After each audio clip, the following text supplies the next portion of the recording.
দাঁড়াও তোর মাঝখানে আয় না।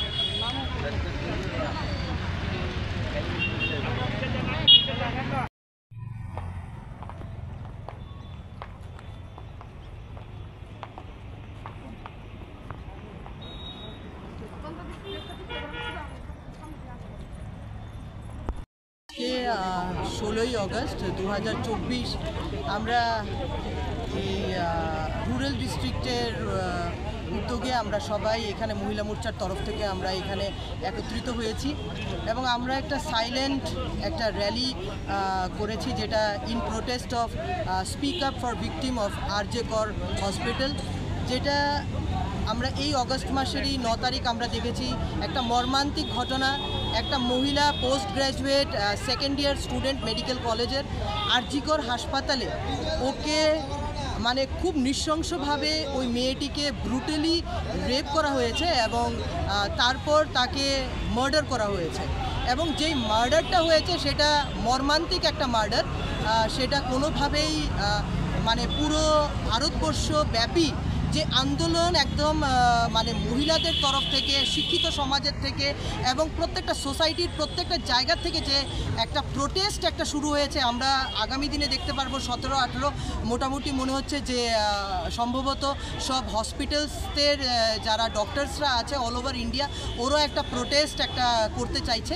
তো আমরা সেই জায়গাতে আমরা ত্রিপুরা প্রদেশের মহিলা মোর্চার তরফ থেকে আজকে আমাদের 10টি ডিস্ট্রিক্টের মধ্যে এই সময়ের মধ্যেই একটা candle March, silent candle March আমরা বের করেছি in protest. We want justice. যেই মেয়েটার সাথে এই ঘটনা হয়েছে সেই মেয়েটার জন্য জাস্টিস চাইছি। এবং আমার একটা কথাই আমার বক্তব্যতে থাকবে যে মমতা ব্যানার্জি আজকে অগস্টের 9 তারিখ এই ঘটনাটি হয়েছে, আজকে 16 তারিখ গিয়ে ওনার মনে পড়েছে যে উনি একটা র্যালি বের করেন এই মহিলাটির প্রোটেস্টে বা ওই মেয়েটিকে জাস্টিস পাইয়ে দিবে। আজকে ওয়েস্ট বেঙ্গল সরকার কোন জায়গাতে আছে? এই মহিলার দ্বারা একটা চিফ মিনিস্টার যিনি নিজেই মহিলা, তার 9 তারিখ যদি এই ঘটনাটা হয়ে থাকে আমরা দেখতাম হলে সেই গভর্নমেন্ট, ওয়েস্ট বেঙ্গল গভর্নমেন্ট 10 বা 11 তারিখের মধ্যেই একটা কোনো প্রোটেস্ট করছে, অ্যারেস্ট করছে, এই সবগুলো ব্যাপার আমরা লক্ষ্য করতে পারতাম। কিন্তু সেই দিকে আমরা দেখেছি কি হাইকোর্ট দেখেছে যারা অফিসিয়ালসকে when justice is delayed that means justice is denied। আমরা এই ব্যাপারটা দেখতে পেরেছি কি justice is delayed and justice is denied. কেননা এই ঘটনাটি হওয়ার পরে যারা অফিসিয়ালসদের এই ইনভেস্টিগেশনে দেওয়া হয়েছিল ওদের তরফ থেকে কোনো রকমের প্রোগ্রেসিভ কোনো রকমের কাজ ছিল না, এবং যার জন্য হাইকোর্ট অফ কলকাতা এই কেসটার জন্য এই যে মেয়েটার রেপ কেসের আরজি কর হাসপাতালের যে রেপ কেসটার পুরোটা দায়িত্ব দিয়ে দিয়েছে সিবিআইয়ের কাছে, সিবিআই তদন্তের মধ্যে দিয়ে দিয়েছে। কেননা ওয়েস্ট বেঙ্গল সরকার এই ব্যাপারটাকে ধামাচাপা দিতে চাইছিল এবং বিভিন্নভাবে ব্যাপারটাকে ওরা সাবডিউট করে ডমিনেট করে রাখতে চাইছিল। তো আমার প্রশ্ন এটাই থাকবে, আমরা ওই মেয়েটার প্রতি আমরা ভারতীয় জনতা মহিলা মোর্চার তরফ থেকে আজকে আমরা ত্রিপুরা রাজ্যে শুধু নয় ভারতবর্ষের প্রত্যেকটা জায়গায় আমরা মহিলা মোর্চা আজকে জাগরণ হয়ে আমরা আজকে প্রোটেস্টের র্যালি বের করেছি এবং আমরা ওই মেয়েটির সাথে যে মর্মান্তিক ব্যবহার হয়েছে তার জন্য আমি এখান থেকে আবেদন করব যে Mamata Banerjee you just step down.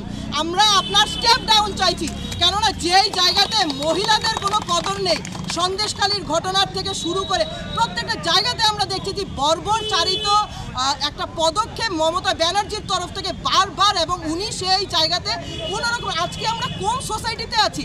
আমরা বাঙালি মেয়েদের একটা প্রত্যেকটা সময়ে আমাদের একটা যথেষ্ট মর্যাদা আছে এবং আমাদের যে সোসাইটির থেকে আমরা একটা মর্যাদাপূর্ণ ভূমিকাতে যেখানে আমরা মা রূপিণী দুর্গাকে পুজো করে থাকি, সেই জায়গাতে আমি বলতে চাইবো পশ্চিমবঙ্গের সরকারের মমতা ব্যানার্জির কী পদক্ষেপ এখন পর্যন্ত 9 তারিখের এই ঘটনা আজকে 16 পর্যন্ত আমরা দেখছি কোনো বিশেষ পদক্ষেপ নেওয়া হয়নি, যার কারণে সিবিআইয়ের তদন্ততে দেওয়া হয়েছে। তো আমরা সবাই এখান থেকে একজোট হয়ে আমরা এই নারাটাই তুলব যে step down Mamata, we want you to step down.